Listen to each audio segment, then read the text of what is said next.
Hello students, आज मैं आपको इस क्लास में इकोसिस्टम बता रही हूँ। इकोसिस्टम जो होता है, सबसे पहले ecosystem was proposed by British ecologist A.G. Tansley 1953।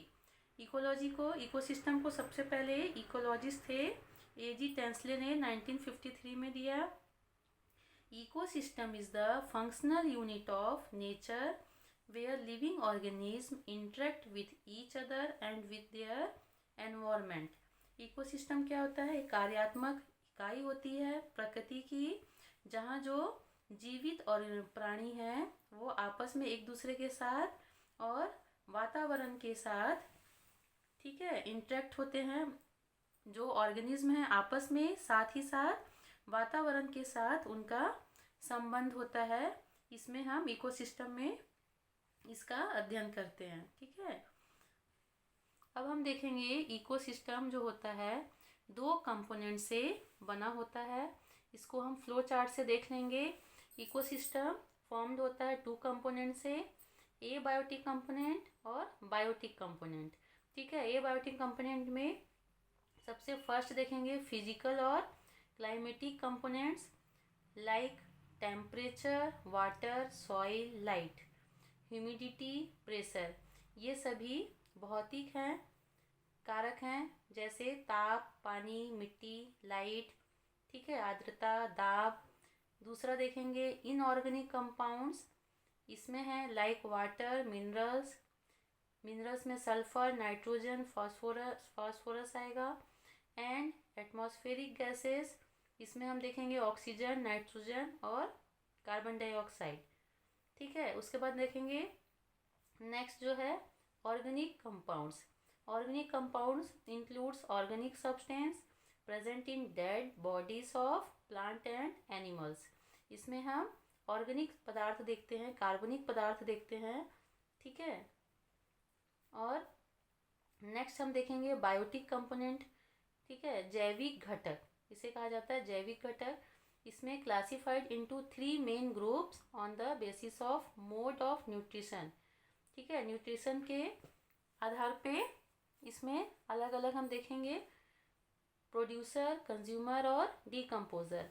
Producer जो उत्पादक होते हैं, इसमें हम देखेंगे organism which carry out photosynthesis.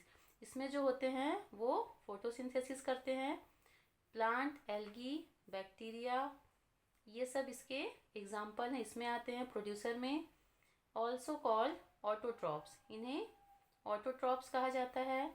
फिर कंज्यूमर देखेंगे, उपभोक्ता, इसमें आएगा organism which derive their food directly और इनडायरेक्टली फ्रॉम द प्रोड्यूसर। ये लोग कैसे करते हैं, जो प्रोड्यूसर होता है उससे अपना भोजन प्रत्यक्ष या अप्रत्यक्ष रूप से लेते हैं।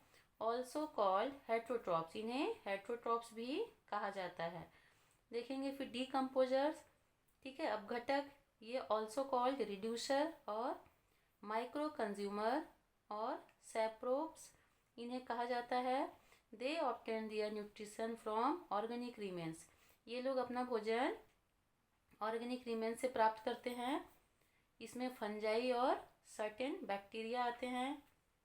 इसमें हम देखेंगे कंज्यूमर में अलग अलग फिर से इन्हें डिवाइड किया गया है, further divided into 3 categories, primary consumer, secondary consumer, tertiary consumer. Primary consumer में देखेंगे प्राथमिक उपभोक्ता कहा जाता है इसे, ऑल्सो कॉल्ड हर्बिवोरस, ठीक है। Directly feed on producer green plants, ये जो होते हैं ये डायरेक्ट ही किसको लेते हैं, ग्रीन हरे पौधों को भोजन के रूप में लेते हैं। इसमें है एग्जाम्पल प्रोटोजोन्स, ग्रास होपर और कैटरपिलर। सेकेंडरी कंज्यूमर, ठीक है, द्वितीयक उपभोक्ता, इन्हें ऑल्सो कॉल्ड कार्निवोरस और प्राइमरी कंज्यूमर, इन्हें कार्निवोरस होते हैं ये मांसाहारी। इसमें हम देखेंगे दे प्रे अपॉन हार्बिवोरस, ये हार्बिवोरस पे डिपेंडेंट होते हैं। Water, insect, hydra, deer, rabbit, cattle, goat, ठीक है। इसमें हम नेक्स्ट देखेंगे टर्सरी कंज्यूमर। टर्सरी कंज्यूमर जो होता है दे फीड ऑन प्राइमरी कार्निवोरस, ये अपने किसके ऊपर निर्भर होते हैं, ये प्राइमरी जो कार्निवोरस हैं, ये प्राइमरी कार्निवोरस होते हैं जो हार्बिवोरस पे निर्भर करते हैं, अपने भोजन के लिए निर्भर रहते हैं। और जो टर्सरी कंज्यूमर है वो प्राइमरी जो कार्निवोरस हैं, प्राथमिक जो मांसाहारी हैं, उनके ऊपर अपने भोजन के लिए निर्भर करते हैं। They feed on primary carnivorous like snakes, eats frog, जो सांप होता है मेढक को खाता है। A bird eats all type of fishes, जो बर्ड्स होती है सभी प्रकार की मछलियों को खाती है। ऑल्सो कॉल्ड सेकेंडरी कार्निवोरस, इन्हें द्वितीय मांसाहारी भी कहा जाता है। यह हमने देखा कि इकोसिस्टम कैसे दो कंपोनेंट से बनता है। Thank you.